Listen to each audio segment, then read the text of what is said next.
Hi, my name is doctor Nandini Dadu from Dadu medical centre. Male pattern baldness में grade 3 के बाद जब ग्रेड 4 शुरू होता है, तब एक्चुअली टाइम है जब आपको सीरियस ऑप्शंस कंसिडर करने होंगे अपने ट्रीटमेंट के लिए। तो क्या है वो ऑप्शंस, क्यों हो रहा है ग्रेड 3, ग्रेड 4 और क्या ये ग्रेड 5 में जाएगा, कैसे इससे बचा सकते हैं, उस बारे में आज हम बात करेंगे।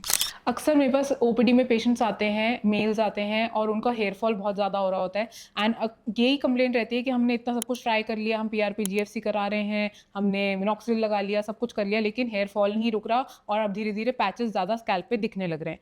तो मैंने कितनी बार बात करी तो मुझे समझ में आया कि काफ़ी बार आपको असल रीज़न नहीं पता। सबको कुछ-कुछ वर्ड्स पता हैं, पर वो कैसे काम कर रहे हैं, वो हमारा हेयर फॉल का कॉज़ कैसे है, वो किसी को समझ में नहीं आता। तो वो मैं एक बार ब्रीफ करना चाहती हूँ कि मेल हो या फीमेल हो, हमारे अंदर टेस्टोस्टेरोन हार्मोन होता है।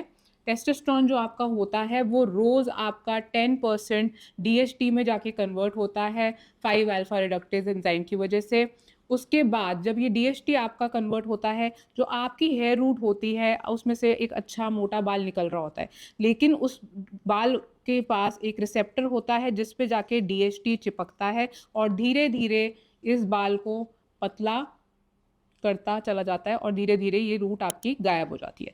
तो जब ये रूट गायब हो गई, तो आपका यहाँ से बॉल्डनेस स्टार्ट होती है। तो इसको हम मेल्स में कैटेगराइज़ करते हैं ग्रेड 3, 4, 5, 6, 7। तो जब आपकी ये ग्रेडिंग होती है, यहाँ से यहाँ में आपका प्रोग्रेस हो रहा होता है और आपके धीरे-धीरे सारे रूट्स गायब होने लगते हैं और यहाँ पर जब आपका होता है तो कौन-सा ट्रीटमेंट काम करेगा और यहाँ पर हमें क्या इंटरवेंशन करना है, कब हेयर ट्रांसप्लांट कराना है, उस बारे में हम बात करें। अगर इस टाइप का स्कैल्प आप देखते हैं तो ये है हमारा स्टेज 4।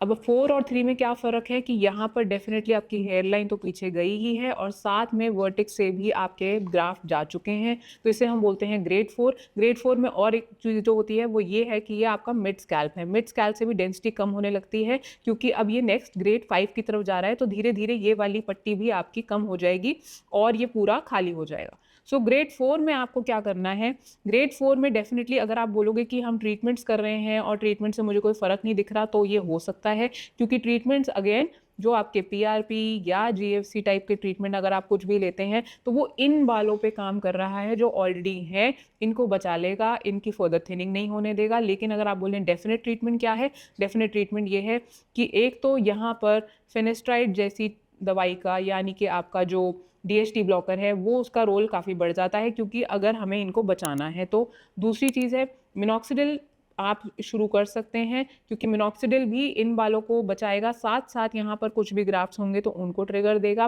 पर अगर हेयर लाइन पीछे चली गई है तो मान के चलिएगा यहाँ पे कोई ग्राफ्ट नहीं है, तो यहाँ पर ना पीआरपी काम कर रहा है, ना जीएफसी कर रहा है, ना आपका मिनॉक्सिडिल, ना ही आपका फिनेस्ट्राइड।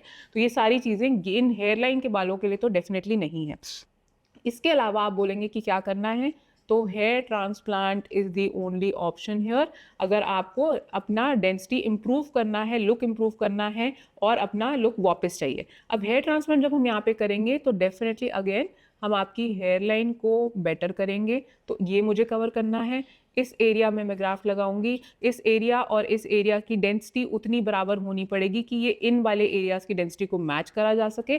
तो आप इतने कितने ग्राफ्ट चाहिए इतने एरिया को कवर करने के लिए, कितने चाहिए इस एरिया को कवर करने के लिए। साथ में जो एक अप्रोच इसमें हम फॉलो करेंगे वो ये है कि हम मान के चलेंगे कि ये वाला एरिया भी धीरे धीरे डेंसिटी लूज कर रहा है और ये ग्रेड 5 की तरफ जा रहा है, तो हमें कुछ ग्राफ्ट यहाँ पर भी लगाने होंगे ताकि आपका ये सारा एरिया वापस डेंस हो जाए और आपका ये अच्छा कवरेज हो जाए और ये एकदम फुलर इफेक्ट दे। तो अब कितने ग्राफ्ट्स यहाँ पे चाहिए, तो आप मान के चलिए कि अगर मैं हेयरलाइन की बात करूँ तो 2500 ग्राफ्ट चाहिए हेयरलाइन के लिए।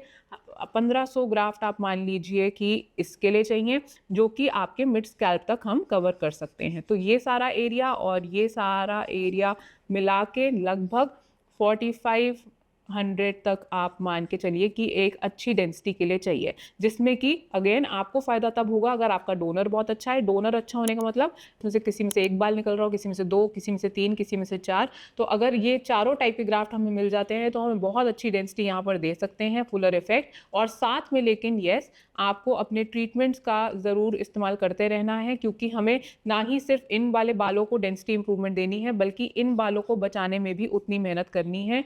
अगर आप इन बालों के लिए कोई ट्रीटमेंट नहीं फॉलो करते हेयर ट्रांसप्लांट कराने के बाद, तो अल्टीमेटली ये वाले बाल आपके चले जाएंगे और फिर आपको फिर अपना हेयर ट्रांसप्लांट एक फेलियर लगेगा।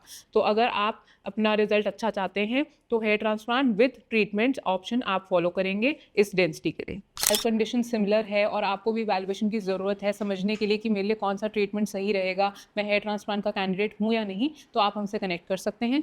ऐसी और इन्फॉर्मेटिव वीडियोज़ के लिए आप हमारे यूट्यूब चैनल DMC ट्राइकोलॉजी को सब्सक्राइब कर सकते हैं।